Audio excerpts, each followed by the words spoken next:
ನಮಸ್ತೆ ಫ್ರೆಂಡ್ಸ್, ಎಲ್ಲರಿಗೂ ಕ್ವಶನ್ ಟ್ರೇಡರ್ಗೆ ಸ್ವಾಗತ. ಇವತ್ತಿನ ಇಂಪಾರ್ಟೆಂಟ್ ಟಾಪಿಕ್ ಯಾವುದು ಅಂತ ಹೇಳಿದ್ರೆ, ಸರ್ ನಾವು ಟ್ರೇಡ್ ಮಾಡಿ ಮುಗಿಸಿದ ನಂತರ ಈಗ ತಿರ್ಗಾ ನಾಳೆ ಬರಬೇಕು ಅನ್ನೋದ್ರೊಳಗೆ ಇವತ್ತು ಲಾಸ್ ಆಗಿದ್ರೆ ನಮ್ಮ ತಲೆ ಪೂರ್ತಿ ಹಾಳಾಗಿದೆ, ಬೇಡವೇ ಬೇಡ ಅಂತ ಅನ್ಸ್ಬಿಡುತ್ತೆ. ಪ್ರಾಫಿಟ್ ಆಗಿದ್ರೆ ನಮ್ಮಷ್ಟು ಕುಣಿದು ಕುಪ್ಪಳಿಸೋನ್ನ ಬೇರೆ ಯಾರು ಇಲ್ಲ. ಆ ರೀತಿ ಮೈಂಡ್ ಸೆಟ್ ಅಲ್ಲಿ ಇರ್ತೀವಿ. ನೆಕ್ಸ್ಟ್ ಡೇ ಬಂದು ಆ ಪ್ರಾಫಿಟ್ ಮೈಂಡ್ ಸೆಟ್ ಅಲ್ಲೇ ಬಂದು ಲಾಸ್ ಮಾಡ್ಕೊಳ್ತೀನಿ, ಇಲ್ಲ ಲಾಸ್ ಮೈಂಡ್ ಸೆಟ್ ಅಲ್ಲೇ ಬಂದು ತಿರ್ಗಾ ಲಾಸ್ ಮಾಡ್ಕೊಳ್ತೀನಿ. ಈಗ ಬಂದಂತ ಮೈಂಡ್ ಸೆಟ್ ಅನ್ನ ನ್ಯೂಟ್ರಲೈಸ್ ಮಾಡ್ಕೊಳ್ಳೋದು ಹೇಗೆ, ನ್ಯೂಟ್ರಲೈಸ್ ಮಾಡ್ಕೊಂಡು ಮತ್ತೆ ತಿರ್ಗಾ ನಾನು ಫ್ರೆಶ್ ಆಗಿ ಬರಬೇಕು, ಹೇಗ್ ಮಾಡೋದು? ಇದು ತುಂಬಾ ಜನಕ್ಕೆ ಇದು ನ್ಯೂಟ್ರಲೈಸ್ ಮಾಡ್ಲಿಲ್ಲ ಅಂದ್ರೆ ಏನಾಗುತ್ತೆ ಅಂದ್ರೆ, ಈ ಹಳೇ ಚಾಲ್ತಿಯೇ ನಮ್ಮಲ್ಲಿ ತಲೆಯಲ್ಲಿದ್ರೆ ಅದು ನಮಗೆ ಇವತ್ತಿನ ರಿಸಲ್ಟ್ ಕೊಡುತ್ತೆ. ಎಷ್ಟೋ ಜನ ನೋಡಿರ್ಬೋದು, ಕಾಲೇಜ್ ಸ್ಟೂಡೆಂಟ್ಸ್ ಲೈಫ್ ಅಲ್ಲಿ ಇದ್ದಾಗ ನಾವು ಹೇಳ್ತಾ ಇದ್ವಿ, ಎಲ್ಲೋ ಮಾಸ್ಟ್ರು ಮನೇಲಿ ಗಲಾಟೆ ಮಾಡ್ಕೊಂಡ್ ಬಂದಿದ್ದಾರೆ ಕಣ, ಅದಕ್ಕೆ ಕರೆಕ್ಷನ್ ಮಾಡ್ಬೇಕಾದ್ರೆ ಮಾರ್ಕ್ ನಮ್ಗೆ ಕೊಡ್ಲೇ ಇಲ್ಲ ಅಂತ. ಅಂದ್ರೆ ಅವ್ರ ಮನೇಲಿ ಗಲಾಟೆ ಮಾಡ್ಕೊಂಡ್ ಬಂದಿದ್ದನ್ನ ತಲೆಯಲ್ಲಿ ಇಟ್ಕೊಂಡ್ಬಂದು ನಮ್ಗೆ ಇಲ್ಲಿ ಮಾರ್ಕ್ಸ್ ತೆಗೆದ್ರು ಅಂತ ನಮ್ ತಲೆಯೊಳಗೆ. ಅಂದ್ರೆ ಅವರ ಆ ಎಫೆಕ್ಟ್ ಇಲ್ಲಿ ಎಫೆಕ್ಟ್ ಬಿದ್ದಿದೆ ಅಂತ. ಕರೆಕ್ಟ್ ಅಲ್ವಾ? ಅದೇ ತರವೇ ಟ್ರೇಡಿಂಗ್ ಅಲ್ಲೂ ಸಹ ನಮ್ಮ ನಿನ್ನೆಯ ಎಫೆಕ್ಟ್ ಇವತ್ತಿಗೆ ಪರಿಣಾಮ ಬೀಳುತ್ತೆ. ಆ ಪರಿಣಾಮ ಬೀಳಬಾರದು, ಅದನ್ನ ನ್ಯೂಟ್ರಲೈಸ್ ಮಾಡ್ಕೊಳ್ಳೋದು ಹೇಗೆ ಅನ್ನೋದನ್ನ ಈ ವಿಡಿಯೋದಲ್ಲಿ ನಾವು ಕ್ಲಿಯರ್ ಆಗಿ ನೋಡೋಣ. ವಿಡಿಯೋ ಇಷ್ಟ ಆದರೆ ಲೈಕ್ ಮಾಡಿ, ಸಬ್ಸ್ಕ್ರೈಬ್ ಮಾಡಿ, ನಿಮ್ಮ ಫ್ರೆಂಡ್ಸಿಗೂ ತಿಳಿಸಿ. ಓಕೆನಾ? ಈಗ ನಾವು ಟಾಪಿಕ್ ಒಳಗೆ ಹೋಗೋಣ. ನೋಡಿ, ಮಾರ್ಕೆಟ್ ಅಲ್ಲಿ loss profit is A normal. Loss ಆದ್ರೆ ಪ್ರಾಫಿಟ್ ಆಗ್ಲೇಬೇಕು, ಪ್ರಾಫಿಟ್ ಆದ್ರೆ 100% ಲಾಸ್ ಆಗ್ಲೇಬೇಕು. ಎರಡು ಒಂದೇ ನಾಣ್ಯದ ಎರಡು ಮುಖಗಳು. ಎರಡನ್ನು ನಾವು ಸಮಾನವಾಗಿ ನೋಡುವಂತಹ ಮನಸ್ಥಿತಿ ನಮ್ಮಲ್ಲಿ ಇರಬೇಕು. ನಾವು ಹೇಗೆ ಅಂತ ಹೇಳಿದ್ರೆ, ಪ್ರಾಫಿಟ್ ಆದಾಗ ಒಪ್ಕೊಳ್ತೀವಿ, ಆದ್ರೆ ಲಾಸ್ ಆದ್ರೆ ಒಪ್ಕೊಳ್ತಿಲ್ಲ. ನಮ್ಮ ಲೆಕ್ಕದಲ್ಲಿ ಏನಂದ್ರೆ, ನಾವು ಯಾವತ್ತು ಪ್ರಾಫಿಟ್ ಅಲ್ಲೇ ಇರಬೇಕು, ಲಾಸ್ ಅನ್ನೋದು ನಮ್ ಡಿಕ್ಷನರಿ ಇರಬಾರ್ದು. ಹೆಂಗಾದ್ರೂ ಸರ್ಕಸ್ ಹೊಡೆದು ಇವತ್ತು ಪ್ರಾಫಿಟ್ ಮಾಡ್ತೀನಿ ಅನ್ನೋ ಹೋರಾಟದಲ್ಲೇ ನಾವು ಲಾಸ್ ಅನ್ನ ಜಾಸ್ತಿ ಮಾಡ್ಕೊಳ್ಳೋದು. ಇಲ್ದಿರೆ ನಾವು ಲಾಸ್ ಮಾಡ್ಕೊಳಕ್ ಹೋಗಲ್ಲ, ನಾವು ಎದ್ದು ಬರ್ತೀವಿ. ಈಗ ಪ್ಲಾನ್ ಇರ್ಬೇಕು. ಈಗ ನಮ್ಮಲ್ಲಿ ಒಂದು 500ರಿಂದ 2,000 ರೂಪಾಯಿ ಲಾಭ ನೋಡ್ತಿದ್ದಂಗೆನೆ ಸಾಕು ಅನ್ನೋ ಮನಸ್ಥಿತಿ ಇದೆ ಅಂದ್ರೆ, ಅದೇ 500ರಿಂದ 2,000 ರೂಪಾಯಿ ಲಾಸ್ ನೋಡಿದಾಗ್ಲೂ ಸಾಕು ಅನ್ನೋ ಮನಸ್ಥಿತಿ ಬರ್ಬೇಕಲ್ವಾ? ಆ ಮನಸ್ಥಿತಿ ಬರ್ದೇ ಇರೋದಕ್ಕೆ ಹೋಗಿ ನಾವೇನ್ ಮಾಡ್ತೀವಿ, ಅದನ್ನ ತಿರ್ಗಾ ನಮ್ಗೂ ಅದು ಇರುತ್ತೆ. ನಾವು ಲಾಸ್ ಕೊಡಕ್ ಯಾರನ್ನ ಬೇಕಾದ್ರೆ ಕೇಳಿ, ನನ್ನ ಹತ್ರ ಬಂದ ಸ್ಟೂಡೆಂಟ್ಗಳು ತುಂಬಾ ಜನ ಕೇಳಿದಾಗ ಅವರೆಲ್ಲ ಹೇಳೋದು ಅದನ್ನೇ. ಯಾರು ಕೇಳೋದು, ಸರ್ ನಾನು 20 ಪಾಯಿಂಟ್ ಲಾಸ್, ಪರವಾಗಿಲ್ಲ ಬಿಡಿ ಸರ್, ಮಾರ್ಕೆಟ್ ಅಲ್ಲಿ ಪ್ಲಸ್ ಮೈನಸ್ ಇದ್ದಿದೆ ಅಲ್ವಾ, ನಾವು ಲಾಸ್ ಕೊಡಕ್ ರೆಡಿ ಅಂತ ಹೇಳ್ತಾರೆ. ಅದು ಬಾಯಲ್ಲಿ ಮಾತ್ರ. ಅದೇ ಟ್ರೇಡಿಂಗ್ ಟೈಮ್ ಅಲ್ಲಿ ಫಸ್ಟ್ ಟ್ರೇಡ್ ಏನಾದ್ರೂ 10 ಪಾಯಿಂಟ್ ಲಾಸ್ ಆದಾಗ್ಲೇ ನಮ್ಮಲ್ಲಿ ಶುರುವಾಯ್ತು. ನೆಕ್ಸ್ಟ್ ಟ್ರೇಡಿಗೆ 10 ಪಾಯಿಂಟ್ ಟಾರ್ಗೆಟ್ ಅಂತ ಹೇಳಿದ್ರು 10 ಪಾಯಿಂಟ್ ಹೊರಗೆ ಬರಲ್ಲ. ಕಾರಣ ಏನು? ಸರ್ 10 ಪಾಯಿಂಟ್ ನ್ಯೂಟ್ರಲ್ ಆಯ್ತು, ಇನ್ನೊಂದು 10 ಪಾಯಿಂಟ್ ಬರಲ್ವೇನೋ ಅಂತ ಕಾದಕ್ ಹೋದೆ, ತಿರ್ಗಾ ಲಾಸ್ ಆಯ್ತು ಅಂತಾರೆ. ಅಂದ್ರೆ ಆ ಟ್ರೇಡ್ಗೆ ಏನ್ ಬೇಕು ಅನ್ನೋ ಜಸ್ಟಿಫಿಕೇಶನ್ ಮಾಡಲ್ಲ. ಆ ಟ್ರೇಡ್ಗೆ ಬೇಕಾಗಿರೋ ಜಸ್ಟಿಫಿಕೇಶನ್ ಬಿಟ್ಟು ಅವರು ಲಾಸ್ ಅನ್ನ ನ್ಯೂಟ್ರಲ್ ಮಾಡಿ ಪ್ಲಸ್ ಮಾಡೋದು ಹೇಗೆ ಅನ್ನೋ ಮೈಂಡ್ ಅಲ್ಲೇ ಕೂತ್ಕೊಳ್ಳೋದ್ರಿಂದ ಅದು ಲಾಸ್ ಬೆಳೀತಾ ಹೋಗುತ್ತೆ. ಕರೆಕ್ಟಾ? ಸೊ ಈ ರೀತಿ ಆಯ್ತು. ಏನೇ ಆಗ್ಲಿ, ಕೊನೆಗೆ ಡೇ ಎಂಡ್ ಮುಗಿದಾಗ 3-4 ಗಂಟೆ ಆದಾಗ ನಾವು ಗ್ರೀನ್ ಅಲ್ಲಿ ಇರ್ತೀವಿ, ಇಲ್ಲ ರೆಡ್ ಅಲ್ಲಿ ಇರ್ತೀವಿ. ಗ್ರೀನ್ ಗಿಂತ ರೆಡ್ ನೋಡಿದವ್ರೆ ಜಾಸ್ತಿ. ಎಷ್ಟು ಜನ ಗ್ರೀನ್ ಗಿಂತ ರೆಡ್ ನೋಡಿದಿರೋ ಅವರೆಲ್ಲ ಇಲ್ಲಿ ಕಮೆಂಟ್ ಅಲ್ಲಿ yes I am also red ಅಂತ ಬರೀರಿ. ಓಕೆನಾ? ಗ್ರೀನ್ ನೋಡಿದವರು great, I am always green ಅಂತ ಬರೀರಿ. ಓಕೆನಾ? ಈಗ ನಾವು ನೋಡೋಣ, ಈಗ ಮನಸ್ಸು ಸ್ಥಿತಿ ಏನಾಗುತ್ತೆ. ಈಗ ರೆಡ್ ಆಗ್ಲಿ ಗ್ರೀನ್ ಆಗ್ಲಿ, ರೆಡ್ ಆಗ್ತಿದ್ದಂಗೆ ನಮ್ಮ ತಲೆಯೊಳಗೆ ಎಲ್ಲಾ ಲೆಕ್ಕಾಚಾರಗಳ ಪುಟಗಳು ಓಪನ್ ಆಗುತ್ತೆ. ಏನೆಲ್ಲ ಲೆಕ್ಕಾಚಾರ ಪುಟಗಳು ಓಪನ್ ಆಗೋದು, ನಾನು ಈ ತಿಂಗಳ ಎಂಡಿಗೆ ಇವನಿಗೆ ಇಷ್ಟು ಕಟ್ಟಬೇಕಂತಿದ್ದೆ, ನನಗೆ ಇಷ್ಟು ದುಡ್ಡು ಬರ್ಬೇಕಂತಿತ್ತು. ಈ ಟ್ರೇಡಿಂಗ್ ಇರೋದೇ ಹಾಳಾದು, ಶನಿವಾರ ಭಾನುವಾರ ರಜೆ ಕೊಟ್ಬಿಟ್ಟಿದ್ದಾರೆ, ಇರೋದೇ ಟ್ರೇಡಿಂಗ್ 20 ದಿವಸ. ಆ 20 ದಿವಸದಲ್ಲಿ ಇವತ್ತೊಂದ್ ದಿವಸ ಹೋಗ್ಬಿಡ್ತು. ಇವತ್ತೊಂದ್ ದಿವಸ ಹೋಯ್ತು ಅಂತ ಹೇಳಿದ್ರೆ, ನಾಳೆ ಇದನ್ನ ನ್ಯೂಟ್ರಲ್ ಮಾಡಕ್ ಒಂದ್ ದಿವಸ ಹೋದ್ರೆ ನನಗೆ ಅಲ್ಲಿ ದಿನಗಳು ಕಮ್ಮಿ ಆಯ್ತು, ನನ್ನ ಟಾರ್ಗೆಟ್ ಅಚೀವ್ ಆಗ್ತಾ ಇಲ್ಲ. ಈ ರೀತಿ ನೀವು ಆ ಥಾಟ್ ಪ್ರೊಸೆಸ್ ಅನ್ನ ಬೆಳೆಸ್ತಾ ಹೋಗ್ತೀರಿ. ಅದನ್ನ ಕಟ್ ಮಾಡಿ, ಫಸ್ಟ್ ಅಂಡ್ ಫಾರ್ಮೋಸ್ಟ್ ಅದನ್ನ ಕಟ್ ಮಾಡಿ. ಇಲ್ದಿದ್ರೆ ಅದು ಬೆಳೆದು ಹನುಮಂತನ ಬಾಲ ತರ ಬೆಳೆದು ಕನೆಗೆ ಅದು ನಿಮ್ಮನ್ನೇ ಸುಡುತ್ತೆ. ಅದ್ರ ಬದಲು ನೀವು ಅದನ್ನ ಶಾರ್ಟ್ ಅಲ್ಲಿ ಚಿಕ್ಕದಲ್ಲಿ ಕಟ್ ಮಾಡೋದನ್ನ ಕಲಿ. ಇವತ್ತು ಲಾಸ್ ಆಯ್ತು ಅಷ್ಟೇ, ನಾಳೆ ಪ್ರಾಫಿಟ್ ಆಗುತ್ತೆ ಬಿಡು, ಮುಗೀತು, ಅಲ್ಲಿಗೆ ಡಾಟ್ ಕ್ಲೋಸ್, ಫುಲ್ ಸ್ಟಾಪ್ ಇಡಬೇಕು.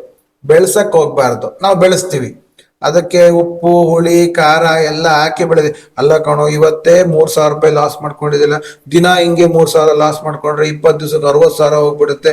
60,000 ಹೋದ್ರೆ ನಿಂಗೆ 1 ವರ್ಷಕ್ಕೆ 7 ಲಕ್ಷ ಆಯ್ತು. 7 ಲಕ್ಷ ನೀನ್ ಸಂಪಾದನೆ ಮಾಡೋದಿಲ್ಲ, ನೀ ಅದನ್ನೆಲ್ಲ ಚಿನ್ನ ಅಡ ಇಟ್ಟು ತಗೊಂಬಂದಿದ್ಯಾ, ಚಿನ್ನ ಬಂದ್ಬಿಡುತ್ತೆ. ಏನ್ ಪ್ರೋಸೆಸ್ ಹೋಗ್ತಾ ಹೋಗುತ್ತೆ ಗೊತ್ತಾ, ಬ್ರೈನು ಒಂದಕ್ಕೆ ಒಂದು ಬೆಳೀತಾ ಹೋಗುತ್ತೆ. ಅದು ಮಾಡ್ತೀವ ಅಂದ್ರೆ ಅದು ನಾವು ಚಿಕ್ಕದಿಂದ ಮಾಡ್ಕೊಂಬಂದ ಅಭ್ಯಾಸ. ಯಾವ್ದಾರ ಒಂದು 4 ಜನ ಫ್ರೆಂಡ್ಸ್ಗಳು ಸೇರಿದಾಗ ಕೂತ್ಕೊಳ್ಳಿ, ಒಬ್ರು ಆಕ್ಸಿಡೆಂಟ್ ಬಗ್ಗೆ ಮಾತಾಡಿ, ಬಾಕಿ 3 ಜನನು 3 ಆಕ್ಸಿಡೆಂಟ್ ಹೇಳ್ತಾರೆ. ಅಲ್ಲಿ ನಿಮ್ಮ ಹತ್ರ 4 ಆಕ್ಸಿಡೆಂಟ್ ಬರುತ್ತೆ. 4ನೇ ಆಕ್ಸಿಡೆಂಟ್ ನೀವು ಮಾತಾಡ್ತಿರ್ಬೇಕಾದ್ರೆ ಇನ್ನೆರಡು ಆಕ್ಸಿಡೆಂಟ್ ಎಕ್ಸ್ಟ್ರಾ ಆ್ಯಡ್ ಆಗುತ್ತೆ. ಅದು ಅಲ್ಲಾಗಿತ್ತು, ಇದು ಇಲ್ಲಾಗಿತ್ತು ಅಂತ. ಆಮೇಲೆ ಆಕ್ಸಿಡೆಂಟ್ ವಿಷಯ ಬಿಟ್ಟು ಆಕ್ಸಿಡೆಂಟ್ ಆಗುವ ರೀಸನ್ ನೋಡ್ಕಕ್ ಹೋಗ್ತೀರಿ. ಅದು ಮಕ್ಳ ಕೈಯಲ್ಲಿ ಬೈಕ್ ಕೊಡೋದೇ ತಪ್ಪು, KTM ಬೈಕ್ ಕೊಟ್ಬಿಡ್ತಾರೆ, ಇದು ಆಗ್ತದೆ, ಅಲ್ಲಿ ಹೋಗ್ತೀರಿ. ಅಲ್ಲಿಂದ ಅಪ್ಪ ಅಮ್ಮನ ಕಡೆ ಬಂದು, ಅಪ್ಪ ಅಮ್ಮನಿಂದಾಗಿ ಎಜುಕೇಶನ್ಗೆ ಬಂದು, ನಮ್ಮ ಸಂಸ್ಕೃತಿ ಸರಿ ಇಲ್ಲ ಅಂತ ಬಂದು, ಅಲ್ಲಿಂದ ಎಲ್ಲಿ ಬೆಳಿತಾನೇ ಹೋಗ್ತಿರುತ್ತೆ ಹೊರತು ಒಂದು ಆಕ್ಸಿಡೆಂಟ್ ಇಂದ ಶುರುವಾದಂತ ವಿಚಾರ ಮುಗಿಯೋದಿಲ್ಲ. ಇದಕ್ಕೆ ಹೇಳೋದು ಚೈನ್ ಆಫ್ ರಿಯಾಕ್ಷನ್ ಅಂತ. ಈ ಚೈನ್ ಆಫ್ ರಿಯಾಕ್ಷನ್ ಬೆಳೀತಾ ಹೋಗುತ್ತೆ, ಅದನ್ನ ಅಲ್ಲೇ ಕಟ್ ಮಾಡಿ. ಪ್ರಾಫಿಟ್ ಆದಾಗ ಏನ್ ಗೊತ್ತಾ, ಪ್ರಾಫಿಟ್ ಆದಾಗ್ಲೂ ಹಾಗೆ, ನಿನಗೆ ಅದು ಮಾಡೋಣ ಇದು ಮಾಡೋಣ ಹಿಂಗೆ ದಿನ 3,000 ಬಂದ್ಬಿಟ್ರೆ ತಿಂಗ್ಳಿಗೆ ಇಷ್ಟ ಆಯ್ತು, ಅಲ್ಲೂ ಚೈನ್ ಆಫ್ ರಿಯಾಕ್ಷನ್ಸ್ ನಡೆಯುತ್ತೆ. ನಾವು ಮಾಡ್ಬೇಕಾಗಿದ್ದು ಪ್ರಾಫಿಟ್ ಆಗ್ಲಿ ಲಾಸ್ ಆಗ್ಲಿ, ಆ ಚೈನ್ ಆಫ್ ರಿಯಾಕ್ಷನ್ ಅನ್ನ ಫಸ್ಟ್ ಕಟ್ ಮಾಡ್ಬೇಕು. ಯಾವಾಗ ನಾವು ಚೈನ್ ಆಫ್ ರಿಯಾಕ್ಷನ್ ನ ಕಟ್ ಮಾಡಿ ಸಮಾನವಾಗಿ ತಗೊಳಕ್ ಹೋಗ್ತೀವೋ ಆವಾಗ ನಾವು ಒಂದು ಸ್ಥಿತಿಯಲ್ಲಿ ಇರ್ತೀವಿ. ಆ ಸ್ಥಿತಿಯನ್ನೇ ಹೇಳೋದೇ ಸಮಾಧಿ ಸ್ಥಿತಿ. ಎರಡನ್ನು ಈಕ್ವಲ್ ಆಗಿ ತಗೊಳ್ಳೋವಂಥದ್ದು, ಯಾವುದೇ ಬರಲಿ, ಸರಿ, ಓಕೆ, ಓಕೆ. ಅದಕ್ಕೆ ಹೇಳೋದು ಬುದ್ಧ, ಕೊಟ್ರು ತಗೊಳ್ತೀನಿ, ನನ್ನನ್ನ ಒಳ್ಳೇದಾಗಿ ಹೊಗಳೋದು ನಾನು ಸಮಾನವಾಗಿ ತಗೊಳ್ತೀನಿ ಅಂದ್ರೆ ಆ ಮನಸ್ಥಿತಿ, ಅದು ಆ ಮನಸ್ಥಿತಿಯಲ್ಲಿ ಇರಬೇಕು. ಆ ರೀತಿ ಮನಸ್ಥಿತಿಯನ್ನು ಫಸ್ಟ್ ಬೆಳೆಸ್ಕೊಳ್ಳೋಕೆ ಪ್ರಯತ್ನ ಪಡಿ. ನೆಕ್ಸ್ಟ್, ಈಗ ಆಗಿದ್ದಾಗೋಯ್ತು, ಮಿಂಚಿ ಹೋದ ಕಾಲಕ್ಕೆ ಚಿಂತಿಸಿ ಫಲವಿಲ್ಲ, ಕರೆಕ್ಟ್ ಅಲ್ಲ? ನೆನ್ನೆಗೆ, ನಾಳೆಗೆ, ಇಂದು ನಮ್ಮದೇ ಅಂತ. ಆ ರೀತಿ ನೆನ್ನೆದು ಮುಗ್ದು ಇವತ್ತು ಬಂದು ಟ್ರೇಡ್ಗೆ ಬಂದಾಗ ನೀವು ಯೋಚನೆ ಮಾಡ್ಬೇಕಾಗಿದ್ದು, ನೆನ್ನೆ ಇದ್ದವ್ ನಾನಲ್ಲ, ನಾಳೆ ಇರೋದು ನಾನಲ್ಲ, ಇವತ್ತು ನಾನು. ಸೊ ನಿಮ್ಮ ಪ್ರಜ್ಞಾಪೂರ್ವಕವಾಗಿ ಟ್ರೇಡ್ ಮಾಡಿ. ಇವತ್ತು ನಾನು ಇಲ್ಲಿ ಏನ್ ಕೆಲಸಕ್ಕೆ ಜಸ್ಟಿಫಿಕೇಶನ್ ಕೊಡಬೇಕು ಅದನ್ನ ನಾನು ಮಾಡ್ತೇನೆ. ಇವತ್ತಿನ ಮಾರ್ಕೆಟ್ ಸಿಚುವೇಶನ್ಗೆ ನಾನು ಏನು ಮಾಡಬೇಕು, ನೆನ್ನೆ ಆಗಿದ್ದನ್ನು ತಲೆಗೆ ಹಚ್ಕೊಳಲ್ಲ, ನಾಳೆ ಆಗಿದ್ದನ್ನು ನಾನು ಯೋಚನೆ ಮಾಡಲಿ. ಇವತ್ತು ನಾನು ಏನು ಮಾಡಬೇಕು, ಇವತ್ತು ಅದು ರೀಟೆಸ್ಟ್ ಆದಾಗ ತಗೊಬೇಕೋ ತಗೊಬಾರ್ದು ಅಷ್ಟೇ. ಇವತ್ತು ಅದು ಬ್ರೇಕ್ಔಟ್ ಆದಾಗ ತಗೊಬಾರ್ದು ಅಷ್ಟೇ ಯೋಚನೆ. ನೆನ್ನೆ ಬಗ್ಗೆನೂ ಬೇಡ, ನಾಳೆ ಬಗ್ಗೆನೂ ಬೇಡ, ಅವಾಗ ಕರೆಕ್ಟ್ ಇರುತ್ತೆ. ಮೂರನೇ ವಿಚಾರ, ಬೆಳಿಗ್ಗೆ ಬರ್ತಿದ್ದಂಗೆನೆ ನಿಮ್ಮ ಅಕೌಂಟ್ ಓಪನ್ ಮಾಡಿ ನೋಡಬೇಡಿ. ಬ್ರೋಕರ್ ಆ್ಯಪ್ ಅಲ್ಲಿ ಇರುವ ಅಕೌಂಟ್ ಅನ್ನು ಓಪನ್ ಮಾಡಿ ನೋಡಬೇಡಿ. ಅಲ್ಲಿ ಓಪನ್ ಮಾಡಿ ನೋಡ್ತಿದ್ದಂಗೆ ಅಲ್ಲಿ ಅಮೌಂಟು ಕಮ್ಮಿ ಆಗಿರ್ಲಿ ಜಾಸ್ತಿ ಆಗಿರ್ಲಿ, ನಿಮ್ಮ ಬ್ರೈನು ಚೇಂಜ್ ಆಗುತ್ತೆ. ಸೊ ಯಾವ ಕಾರಣಕ್ಕೂ 9 ಗಂಟೆಯಿಂದ 10 ಗಂಟೆ ಒಳಗೆ ಟ್ರೇಡಿಂಗ್ ಸ್ಟಾರ್ಟ್ ಆಗೋದ್ರೊಳಗೆ ನಿಮ್ಮ ಅಕೌಂಟ್ ಓಪನ್ ಮಾಡಿ ಎಷ್ಟು ಅಮೌಂಟ್ ಇದೆ ಅಂತ ನೋಡಕ್ ಹೋಗ್ಬೇಡಿ. ಆವಾಗ ನಿಮಗೆ ಒಂದು ಸ್ವಲ್ಪ ಕ್ಲಾರಿಟಿ ಸಿಗುತ್ತೆ. ಇಲ್ಲದೆ ಹೋದ್ರೆ ಏನಾಗುತ್ತೆ, ನೀವು ಅಲ್ಲಿ ಅಮೌಂಟ್ ನೋಡ್ತೀರಿ. ಈಗ ಫಾರ್ ಎಕ್ಸಾಂಪಲ್ ಒಂದು 3 ಲಕ್ಷ ಇರಬೇಕು, 3 ಇತ್ತು, ಲಾಭ ಜಾಸ್ತಿ ಇತ್ತು. ನಿಮ್ಮ ತಲೆಯಲ್ಲಿ 3 ಲಕ್ಷ 25,000 ಜಾಸ್ತಿ ಇದೆ, ತೊಂದರೆ ಇಲ್ಲ, ಇವತ್ತು 25,000 ರೂಪಾಯಿನ ನಾನು ರಿಸ್ಕ್ ತಗೊಬೋದು, ತಲೆ ಒಳಗೆ ಬಂದಾಯ್ತು. ನೀವು ಬಾಯಿ ಬಿಟ್ಟು ಹೇಳ್ಬೇಕಂತಿಲ್ಲ, ಮನ್ಸಲ್ಲಿ ಆಲೋಚನೆ ಬಂದಾಯ್ತು. ಅದೇ ತರ 3 ಲಕ್ಷ ಇರೋ ಕಡೆ 2.80 ಇತ್ತು, ಅಯ್ಯೋ 20,000 ಬರ್ಬೇಕು, ಇವತ್ತು ಹೆಂಗಾರ ಮಾಡಿ ಫಸ್ಟ್ ನ್ಯೂಟ್ರಲ್ ಮಾಡ್ಕೊಬೇಕು, 20,000 ನ್ಯೂಟ್ರಲ್ ಮಾಡ್ಕೊಬೇಕು, ತಲೆ ಒಳಗೆ ಬಂದಾಯ್ತು. ಹಾಗಾಗಿ ಬೆಳಿಗ್ಗೆ ಎದ್ದ ತಕ್ಷಣ ನಿಮ್ಮ ಅಕೌಂಟ್ ಅನ್ನ ನೋಡುವ ಅಭ್ಯಾಸ ಇಟ್ಕೊಬೇಡಿ. ಅಕೌಂಟ್ ಅನ್ನ ನೋಡಕ್ಕಿರುವಂತಹ ಒಳ್ಳೆ ಟೈಮ್ ಅಂದ್ರೆ ಮಧ್ಯಾಹ್ನ, ಟ್ರೇಡಿಂಗ್ ಎಲ್ಲ ಮುಗಿದ ಮೇಲೆ ಒಂದು 2 ಗಂಟೆ ಹಂಗೆ ನೋಡೋದು. ಜಾಸ್ತಿ ಇತ್ತು ಅಂದ್ರೆ ವಿಡ್ರಾ ಕೊಡಕ್ಕೆ, ವಿಡ್ರಾ ಅವಾಗ ತೆಗಿತಾ ಇರ್ಬೇಕು, ಅಕೌಂಟ್ ಅಲ್ಲಿ ಅಷ್ಟೇ ಮೇಂಟೈನ್ ಮಾಡಬೇಕು. ವಿಡ್ರಾ ಮಾಡಿ ದುಡ್ಡನ್ನು ಇನ್ನೊಂದು ಕಡೆ ಇಡಬೇಕು, ಅವಾಗ ಮಾತ್ರ ನಿಮ್ದು ದುಡ್ಡು ಉಳಿಯುತ್ತೆ, ಇಲ್ದಿದ್ರೆ ಉಳಿಯಲ್ಲ.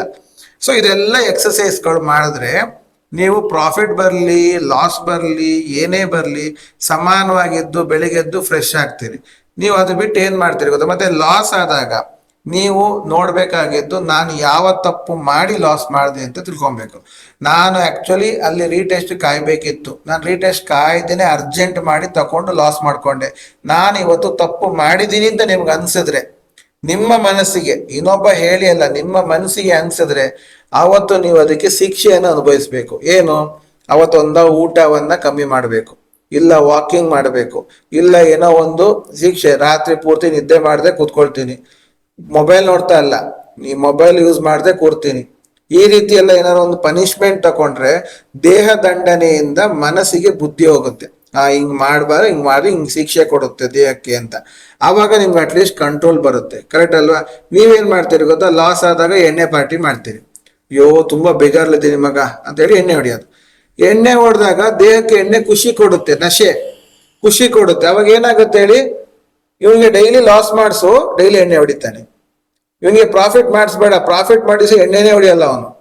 ಅದಕ್ಕೆ ಪ್ರಾಫಿಟ್ ಮಾಡಿಸ್ಬೇಡ, ಲಾಸ್ ಆಗಿ ದಿವಸ ಮಾಡಿಸು, ಲಾಸ್ ಅಲ್ಲಿ ಎಣ್ಣೆ ಹೊಡಿತಾನೆ.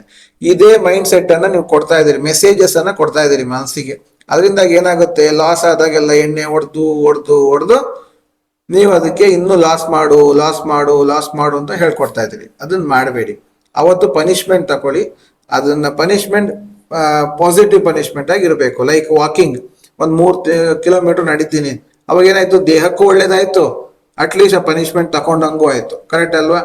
ಊಟ ಸ್ಕಿಪ್ಪು, ಅಥವಾ ನಾನ್ ವೆಜ್ ಸ್ಕಿಪ್ಪು, ಅಥವಾ ಯಾವ್ದಾರ ಇಷ್ಟವಾದ ವಸ್ತುವನ್ನ ಬಿಡುದು, ಅವತ್ತು ಯಾವ್ದು ಮುಟ್ಲೇಬಾರ್ದು, ಮೊಬೈಲ್ ನೋಡಲ್ಲ, ಈ ರೀತಿ, ಅಥವಾ ಮೌನ, ಹಿಂಗೆಲ್ಲ ಮಾಡ್ಕೊಂಡು ಪನಿಷ್ಮೆಂಟ್ ಕೊಟ್ರೆ ನೆಕ್ಸ್ಟ್ ಟೈಮ್ಗೆ ಅದು ಚೇತರಿಸ್ಕೊಳ್ಳುತ್ತೆ. ಸೊ ಇದೆಲ್ಲ ಮಾಡಿ ನೋಡಿ, ಇದೊಂದು ಸ್ವಲ್ಪ ವರ್ಕೌಟ್ ಆಗ್ಬೋದು ಅಂತ ನನ್ನ ಒಂದು ಅನಿಸಿಕೆ. ನಿಮ್ಮ ಅನಿಸಿಕೆ ಏನು ಅನ್ನೋದನ್ನ ನೀವು ಕಾಮೆಂಟ್ ಅಲ್ಲಿ ತಿಳಿಸಿ. ಈ ವಿಡಿಯೋ ಇಷ್ಟ ಆದರೆ ಒಂದು ಲೈಕ್ ಮಾಡಿ, ಸಬ್ಸ್ಕ್ರೈಬ್ ಮಾಡಿ, ಫ್ರೆಂಡ್ಸ್ ತಿಳಿಸಿ. ಓಕೆನಾ? Thank you very much.